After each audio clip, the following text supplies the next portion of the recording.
여러분, 정말 믿기지 않는 이야기 하나 들려드릴게요. 제 인생은 하루아침에 완전히 뒤집혔어요. 불가능해. 말도 안 돼. 이런 반응들 충분히 이해해요. 저도 처음엔 제 상황을 받아들이기 힘들었으니까요. 30년 전 사랑에 빠졌다가 잃어버린 그 남자. 그가 갑자기 내 앞에 다시 나타났다면 여러분은 어떻게 하시겠어요? 게다가 그 사람은 내 딸의 친부였고 그 사실을 전혀 모르고 있었죠. 충격적이죠. 하지만 더 놀라운 건 그가 여전히 나를 잊지 못했다는 거예요. 매일 밤 당신을 생각했어요. 30년 동안이요. 솔직히 말할게요. 저는 완전히 겁에 질렸어요. 도망치고 싶었죠. 이런 식으로 나타나서 내 평범한 삶을 뒤흔들 권리가 있나. 화도 났어요. 하지만 내 딸의 눈빛을 봤을 때, 그 순간 알았어요. 이건 단순한 우연이 아니라 운명이라는 걸. 인생에서 두 번째 기회는 거의 오지 않는다고들 하죠. 하지만 제게는 왔어요. 그것도 가장 예상치 못한 방식으로. 여러분도 놓친 인연이 있나요? 포기하기엔 너무 소중했던 누군가. 지금부터 들려드릴 제 이야기가 여러분에게 용기를 줄 수 있길 바랍니다. 30년의 시간도, 반 지구를 가로지르는 거리도, 진정한 인연 앞에서는 아무것도 아니니까요. 잠깐 여러분 그거 아세요? 여러분의 구독, 좋아요, 알림 설정은 저에게 가장 큰 힘이 됩니다. 클릭 한 번으로 제게 큰 힘을 주시길 바라요. 안녕하세요. 저는 캐나다 밴쿠버에 살고 있는 케이트 브라운이에요. 밴쿠버 청소년 심리상담센터의 팀장으로 일하고 있죠. 매일 아침 일어나면 바다가 보이는 작은 아파트에서 커피 한 잔을 마시며 하루를 시작해요. 평범한 일상이었죠.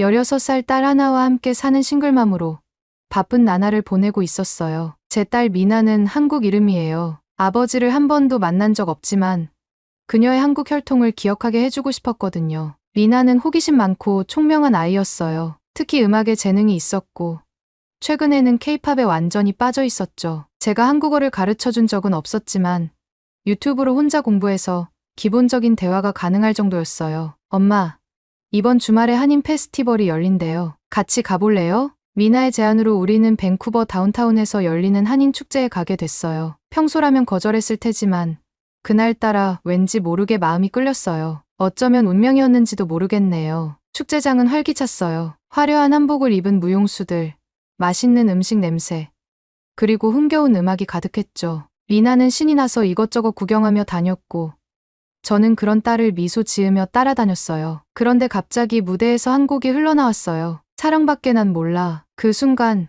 시간이 멈춘 것 같았어요. 가슴이 쿵쾅거리고 다리가 후들거렸죠. 숨이 막히고 눈에서는 눈물이 흘러내렸어요. 미나가 놀란 표정으로 제 팔을 잡았어요. 엄마, 괜찮아요.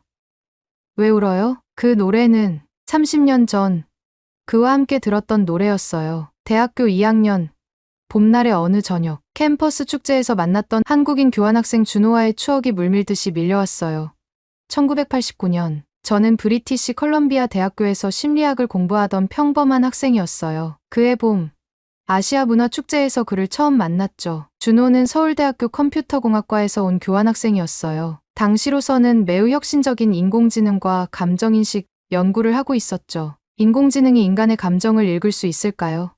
그가 발표할 때 저는 완전히 매료되었어요. 발표가 끝나고 용기를 내서 질문을 했죠. 그렇게 우리의 대화가 시작됐어요. 준호는 조용하지만 깊이 있는 사람이었어요. 낮에는 프로그래밍을 하고 밤에는 작은 재즈바에서 기타를 연주했죠. 서로 다른 문화에서 자랐지만 우리는 금세 가까워졌어요. 저는 그에게 영어를, 그는 저에게 한국어를 가르쳐 주었고 밴쿠버의 아름다운 해변과 숲을 함께 탐험했어요. 케이트, 한국에서는 봄에 벚꽃이 피면 사람들이 그 아래서 소원을 빌어. 우리도 해볼까? 어느 봄날 캠퍼스의 벚꽃나무 아래서 준호가 말했어요. 우리는 눈을 감고 소원을 빌었죠. 제 소원은 간단했어요. 이 순간이 영원했으면. 그날 밤 준호가 자주 가던 재즈바에서 우리는 처음으로 키스를 나눴어요. 배경음악은 한국 가수 심수봉의 사랑밖에 난 몰라였죠. 준호가 신청한 노래였어요. 이 노래가 내 마음을 제일 잘 표현해줘. 그의 말이 아직도 귓가에 맴돌아요. 하지만 행복은 오래가지 않았어요. 제 부모님은 매우 보수적인 엘리트 집안이었어요. 아버지는 밴쿠버 최고의 심장외과 의사로 병원 이사회 멤버셨고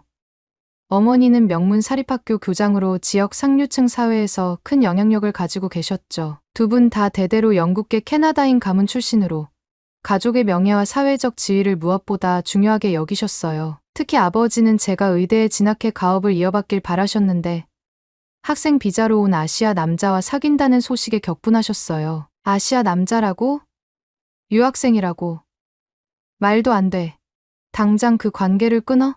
아버지의 분노는 폭발적이었어요. 저는 집에 갇혀 준호를 만날 수 없게 됐죠. 휴대폰도 압수당했고 대학 수업 외에는 외출이 금지됐어요. 그리고 준호의 교환학생 프로그램은 끝나가고 있었고 그는 한국으로 돌아가야 했어요. 마지막으로 짧게 만났을 때 준호는 제게 작은 테이프를 건넸어요. 이건 우리의 노래야. 언젠가 다시 만나면 함께 들어요. 그리고 그는 떠났어요. 연락처도 주고받지 못한 채. 한 달 후 저는 임신 사실을 알게 됐어요. 아버지는 격노했고 어머니는 낙태를 권했죠. 하지만 저는 이 아이를 지키기로 결심했어요. 그날 밤 저는 몇 벌의 옷과 약간의 돈을 챙겨 집을 나왔습니다. 19살의 저에게는 너무 무서운 결정이었지만 가슴 속에서 이 아이가 소중하다는 확신이 들었어요. 준호를 찾아보면 어떨까요?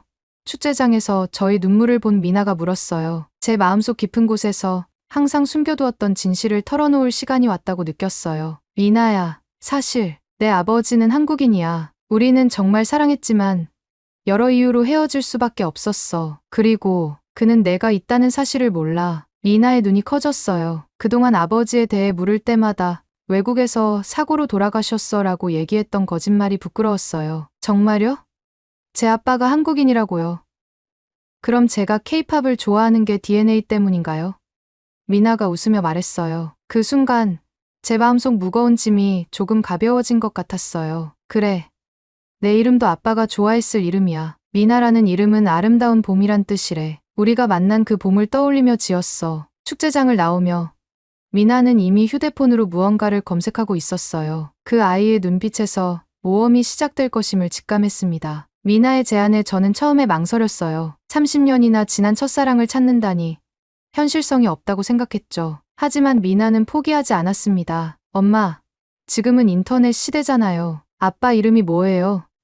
준호, 김준호. 그의 이름을 말하는 것만으로도 가슴이 떨렸어요. 집으로 돌아온 후 미나는 바로 컴퓨터 앞에 앉았어요. 저는 차를 마시며 창밖을 바라봤죠. 봄비가 내리고 있었어요. 마치 그날처럼. 준호와 헤어진 후 저는 정말 힘든 시간을 보냈어요. 임신 사실을 알고 가출한 저는 처음에 여성보호소에서 지냈습니다. 낮에는 카페에서 아르바이트를 하고 밤에는 온라인으로 수업을 들었어요. 부모님은 제가 집을 나간 후 몇 번 연락을 시도했지만 저는 그들의 조건을 받아들일 수 없었어요. 아이를 포기하면 다시 받아주겠다는 제안은 상상조차 할 수 없었으니까요. 미나가 태어났을 때 저는 혼자였어요. 하지만 보호소의 다른 여성들과 간호사들이 도와주었죠. 아기를 안았을 때 그 작은 얼굴에서 준호의 모습을 발견했어요. 까만 눈동자와 선명한 눈매. 그 순간 다짐했습니다. 어떤 어려움이 있어도 이 아이를 지키고 행복하게 키우겠다. 대학은 장학금과 학자금 대출로 어떻게든 졸업했어요. 미나가 3살 때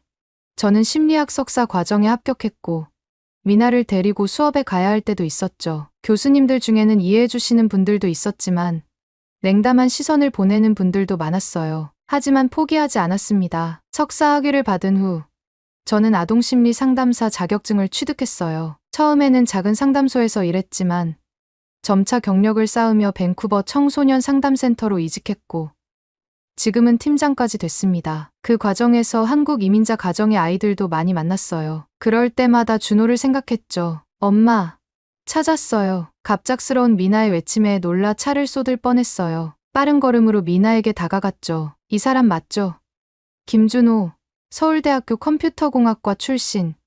지금은 서울에서 마음기술이라는 인공지능 회사 대표예요. 인공지능으로 정신건강을 도와주는 프로그램을 개발한대요. 화면에 나타난 남자는 머리가 희끗희끗해졌지만 의심할 여지 없이 준호였어요. 그 따뜻한 눈빛, 부드러운 미소, 세월이 흘러도 변하지 않은 그의 모습에 가슴이 아팠습니다. 이거 봐요. 인터뷰에서 그가 말하길 심리학과 인공지능의 결합에 관심을 갖게 된 계기가 대학 시절 만난 한 외국인 학생 때문이라고 해요. 엄마, 이거 분명 엄마 얘기예요. 순간 숨이 멎는 듯 했어요. 준호도 저를 잊지 않았다니. 미나는 이미 계획을 세우고 있었어요. 엄마, 여름방학에 한국 가요. 제가 알바해서 모은 돈도 있고 엄마 생일 선물로 기획한 거예요. 그런데 이렇게 더 특별한 이유가 생겼네요. 불가능해 보였지만 미나의 열정에 저도 점차 마음이 움직였어요. 상담센터에 휴가를 신청했고 여권을 확인했죠. 그리고 그동안 단 한 번도 열어보지 않았던 상자를 꺼냈어요. 그 안에는 준호가 준 테이프와 몇 장의 사진, 그리고 그가 손수 쓴 한국어 단어장이 있었습니다. 준비 과정에서 가장 힘들었던 건 감정 조절이었어요. 30년 만에 만나게 될 첫사랑, 그가 이미 다른 가정을 꾸리고 있다면, 우리를 만나고 싶어 하지 않는다면, 미나에게 상처가 되지 않을까. 수많은 불안이 저를 괴롭혔지만, 미나의 밝은 에너지가 저를 지탱해 주었어요. 여행 일주일 전, 갑작스러운 소식을 들었습니다. 준호의 회사가 세계적인 기술상을 수상했다는 뉴스였어요. 미나가 보여준 영상에서 준호는 수상 소감으로 이렇게 말했어요. 이 기술은 머신러닝이 단순한 데이터 처리가 아닌 진정한 공감을 할 수 있는지에 대한 오랜 물음에서 시작됐습니다. 누군가 내게 물었죠. 인공지능이 인간의 감정을 정말 이해할 수 있을까요? 그 질문이 제 인생을 바꿨습니다. 그 질문, 제가 첫 만남에서 그에게 했던 바로 그 질문이었어요. 그의 말을 들으며 뺨을 타고 눈물이 흘러내렸습니다. 갑자기 밀려오는 불안감. 내가 정말 이 여행을 해도 될까? 그날 밤, 미나가 제 방에 찾아왔어요. 손에는 낡은 레코드 플레이어를 들고 있었죠. 이거 중고샵에서 구했어요. 아빠가 준 테이프. 들어볼까요? 테이프를 넣고 재생 버튼을 눌렀습니다. 노이즈와 함께 흘러나온 건 준호의 목소리. 케이트, 이건 우리의 노래야. 언젠가 한국에 와줄래? 내 가족을 만나고 싶어. 내가 사랑하는 여자를. 그리고 이어서 사랑밖에 난 몰라가 흘러나왔어요. 테이프를 끝까지 다 듣지 못했던 거예요. 만약 그때 끝까지 들었다면 어떻게 달라졌을까? 후회와 기대가 뒤섞인 마음으로 서울행 비행기 티켓을 확인했습니다. 인천행 비행기는 다음 주 월요일 오전 11시. 새로운 시작을 향한 첫걸음이었어요. 인천공항에 도착한 순간부터 모든 것이 비현실적으로 느껴졌어요. 한국은 생각보다 훨씬 더 현대적이고 활기찼습니다. 미나는 이미 스마트폰으로 한글 앱을 다운받아 열심히 공부하고 있었죠. 저는 몇 마디 기억나는 한국어를 더듬더듬 말해봤지만 대부분의 한국인들은 영어로 친절하게 도와주었어요. 엄마, 내일 아빠 회사로 갈 거예요. 호텔 방에 짐을 풀며 미나가 물었어요. 제 심장이 다시 쿵쾅거리기 시작했습니다. 미나야, 난 잘 모르겠어. 우리가 갑자기 나타나면 준호 씨가 놀라지 않을까? 그럼 먼저 이메일을 보내볼까요?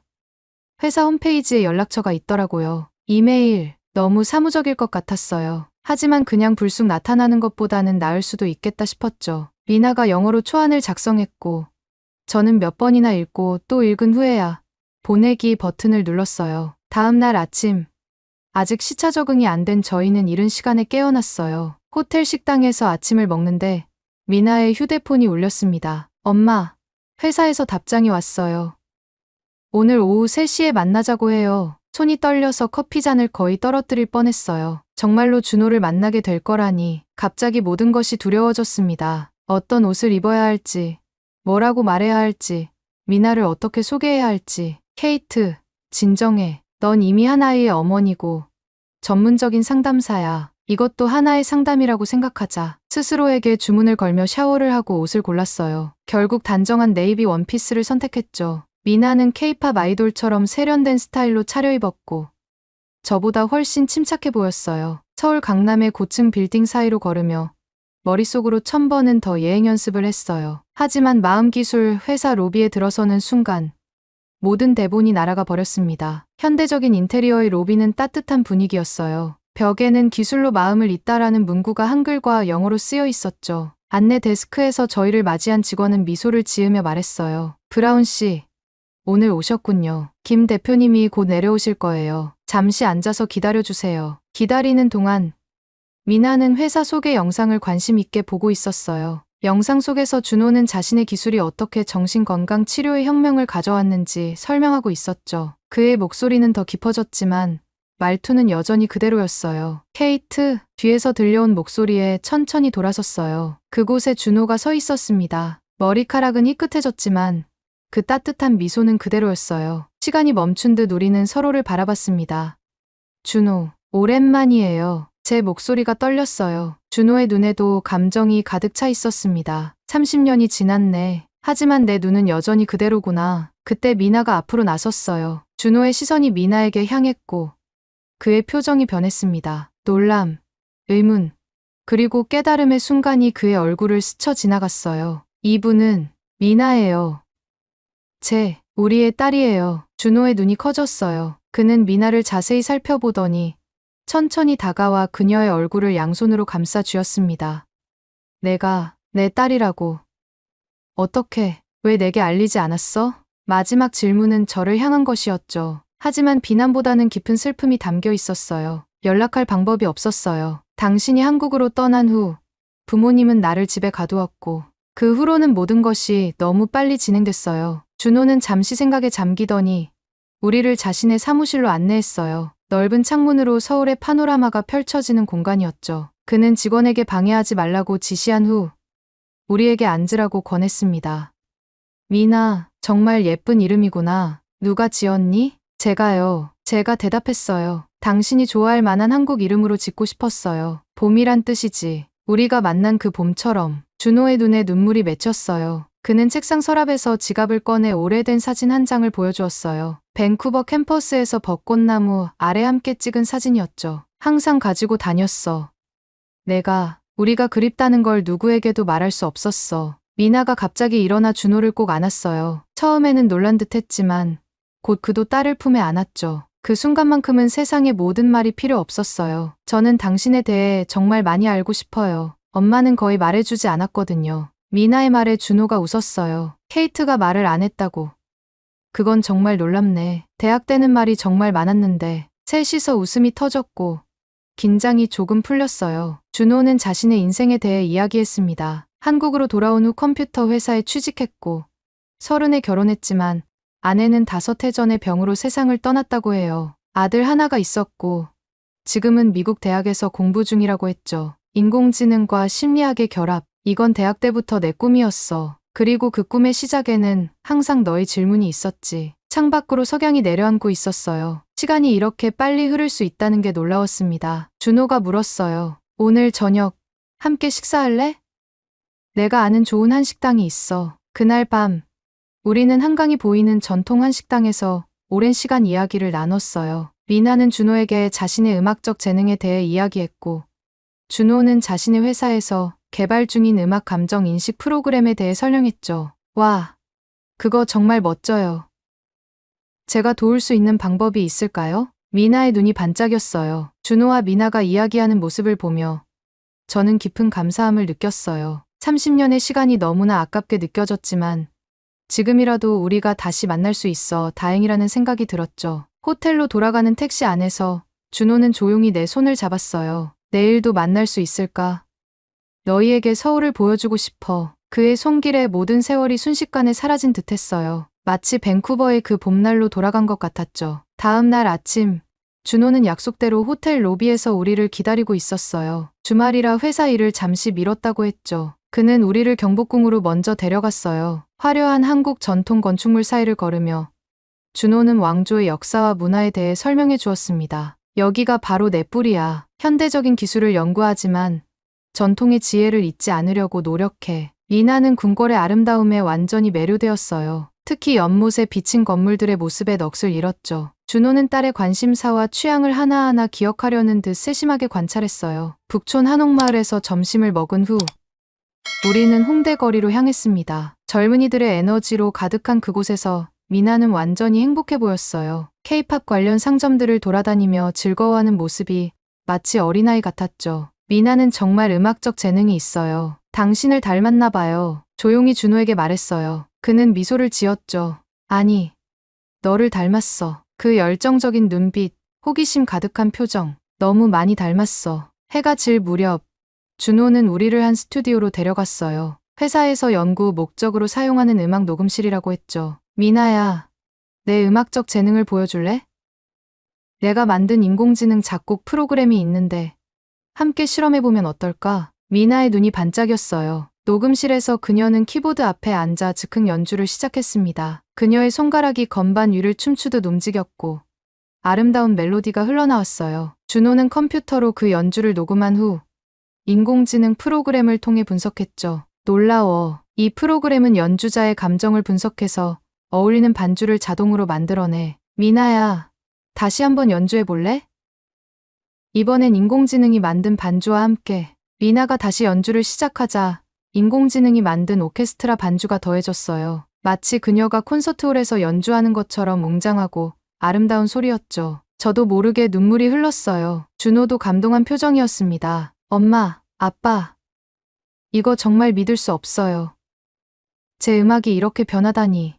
미나가 아빠라고 부른 것은 그때가 처음이었어요. 준호의 눈에도 눈물이 맺혔습니다. 그는 말없이 미나를 안아주었죠. 스튜디오를 나와 남산타워로 향하는 길.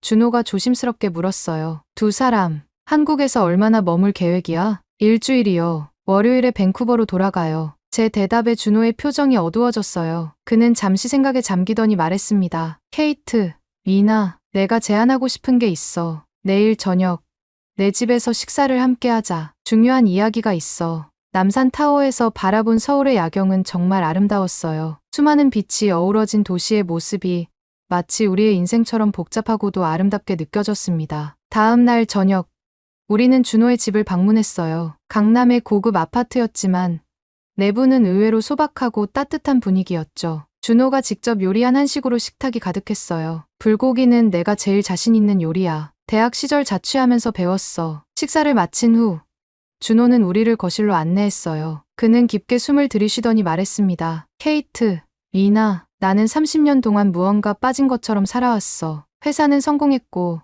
아들도 훌륭하게 자랐지만 내 마음속에는 항상 빈자리가 있었어. 그 빈자리가 너희였다는 걸 이제야 알았어. 준호의 진지한 표정에 가슴이 쿵쾅거렸어요. 그는 계속해서 말했죠. 나는 너희가 내 인생의 일부가 되었으면 해. 밴쿠버와 서울. 거리가 멀지만 우리가 다시 시작할 수 있을까? 말문이 막혔어요. 이런 제안을 기대하지 않았거든요. 하지만 미나가 먼저 반응했습니다. 아빠, 정말요? 저도 더 많은 시간을 함께 보내고 싶어요. 준호는 웃으며 미나를 안아주었어요. 그리고 저를 바라보았죠. 케이트, 어떻게 생각해? 너무 갑작스러운가? 마음이 복잡했어요. 밴쿠버에는 제 일과 생활이 있었고 미나의 학교도 있었죠. 하지만 가슴 깊은 곳에서는 이미 답을 알고 있었어요. 준호, 나도 우리가 다시 시작했으면 좋겠어요. 방법을 찾아볼게요. 그날 밤 준호는 자신의 회사가 밴쿠버에 지사를 설립할 계획이 있다고 말했어요. 그 프로젝트를 직접 맡아 1년 중 절반은 밴쿠버에서 보낼 수 있다고 했죠. 모든 것이 운명처럼 느껴졌어요. 마지막 날 준호의 제안으로 미나는 특별한 프로젝트에 참여하게 됐어요. 회사의 음악 치료 프로그램에 자신의 연주를 기부하는 것이었죠. 녹음실에서 미나는 심수봉의 사랑밖에 난 몰라를 자신만의 스타일로 편곡해 연주했어요. 이 노래가 우리 가족을 다시 이어준 노래예요. 이 음악이 다른 사람들에게도 위로가 되었으면 좋겠어요. 미나의 연주를 들으며 저는 30년의 세월이 한순간에 녹아내리는 느낌이었어요. 준호는 내 손을 꼭 잡았고 우리는 서로의 눈에서 같은 꿈을 보았습니다. 밴쿠버로 돌아가는 비행기 안에서 미나는 이미 다음 방학 계획을 세우고 있었어요. 준호의 아들 민석이 방학 때 밴쿠버에 오기로 했고 우리 넷은 함께 로키 산맥으로 여행을 갈 예정이었죠. 창밖으로 구름 위의 풍경을 바라보며 생각했어요. 삶은 때로 우리에게 두 번째 기회를 준다. 그리고 그 기회를 잡을 용기만 있다면 우리는 언제든 새로운 이야기를 시작할 수 있다. 인천공항에서의 마지막 포옹. 준호의 귓가에 속삭였던 말이 생각났어요. 기다려줘서 고마워. 30년이나. 그는 미소 지으며 대답했죠. 평생이라도 기다렸을 거야. 사랑밖에 난 몰라니까. 오늘의 이야기는 여기까지입니다. 오늘의 사연이 마음에 드셨다면 구독, 좋아요 부탁드리겠습니다. 소중한 시간 긴 이야기 끝까지 들어주셔서 진심으로 감사합니다. 앞으로도 더 좋은 사연으로 여러분을 찾아오겠습니다. 시청해 주셔서 감사합니다. 해주셔서 감사합니다. 해주셔서 감사합니다. 해주셔서